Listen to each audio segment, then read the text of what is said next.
Good morning, everyone. Good morning, Rabbi. Good Tvach Shvat Tov. We are learning Mishnah Sotah, Parak Aleph, Chapter 1, Mishnah Vav, Mishnah 6.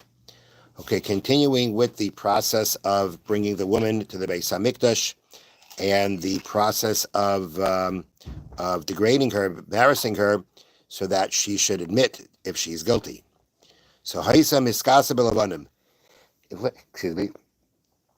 If, let's say, she was dressed in white clothing representing clothing that makes her attractive, so in that situation, he dresses her in black clothing, meaning in clothing that's not attractive. I mean, if, let's say, she looks good in black clothing, you give her other clothing. But the point is that you want her dressed in a way that makes her unattractive, in a way that, again, makes her kind of breaks her down, makes her feel, embarrassed, whatever it may be, so that if she's guilty, she will admit. Okay, now they point out here that remember we had a previous mission about how the Kohen tears her clothing. That's this clothing. He first she puts on the unattractive clothing, and that's the clothing that he tears. Hayu aleha kleizav katloyos. If, let's say, she was wearing golden jewelry, chokers, that's a kind of, around the neck jewelry. Nizamim v'tabois, earrings or rings on her fingers. Again, we remove it from her in order to disgrace her. Okay. The achar kach meidi chavel mitzri v'koishroi lamala midadeha.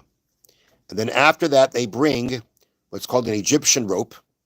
Now, afterward means after her clothing are torn, we then bring this rope. It's called an Egyptian rope. It cuts. It's, I guess, some kind of it's called an Egyptian rope, and we tie it above her chest. Meaning we tie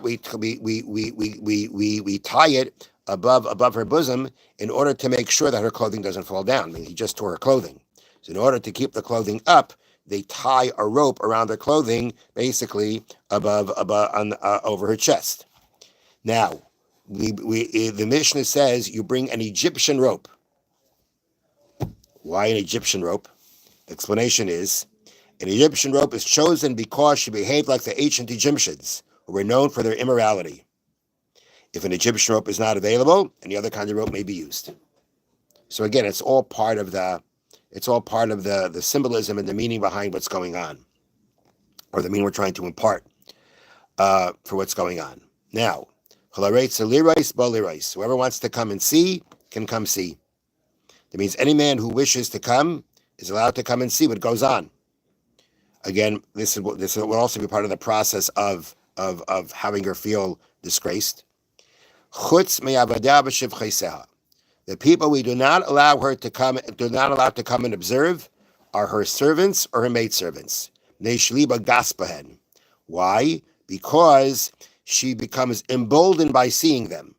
The way they explain that is, when a person sees members of his household, he feels more confident, makes him feel stronger, and that would actually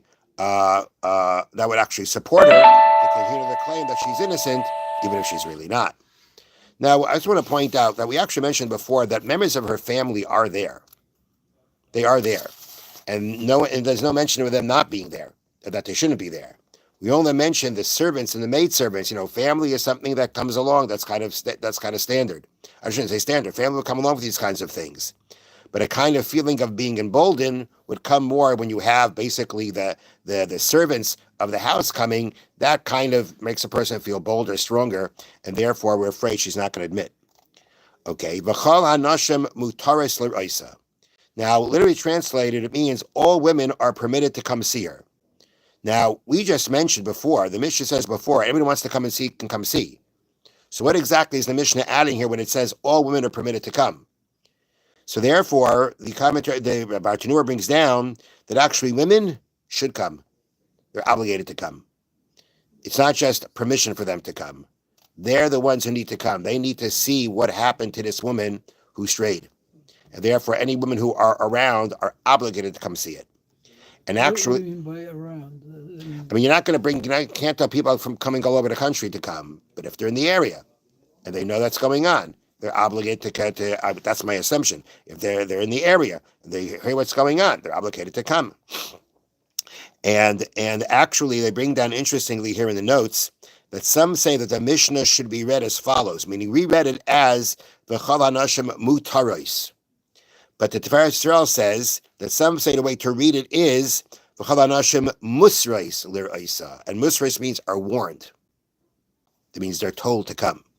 So it's not just something voluntary; it's something they need to do. There's something they're obligated to do. Now, V'chol hanashim mutaros l'ra'isa, all women are permitted or obligated to see her.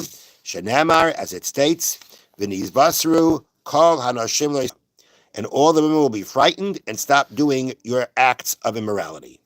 This pasuk, I don't know the way that they bring down here on the bottom. The prophet predicts the destruction of the wicked and how those who see it will refrain from sin. Which means, it seems to me, I didn't look up the pasuk, but it seems to me the way they're explaining it that the prophet Yecheskel here was talking about in general destruction of the wicked and how those who will see it will refrain from sin. And so to speak, and the example being used, an example that's, it says all the women will be frightened and not do like they're straying. The example used is a woman who has strayed, and they're going to see what happens and they're not going to stray. That would seemingly be referring to the Sotah process. That's what they're going to see. In the pasuk, I think it's just used an example for the wicked being destroyed and people seeing and learning from that. But the example used in the pasuk is the example of a woman who has strayed, and therefore this pasuk is conveying that it's definitely an obligation for the women to come and see this process so as to not stray on their part. Have a wonderful day. Thank you, Rabbi. This is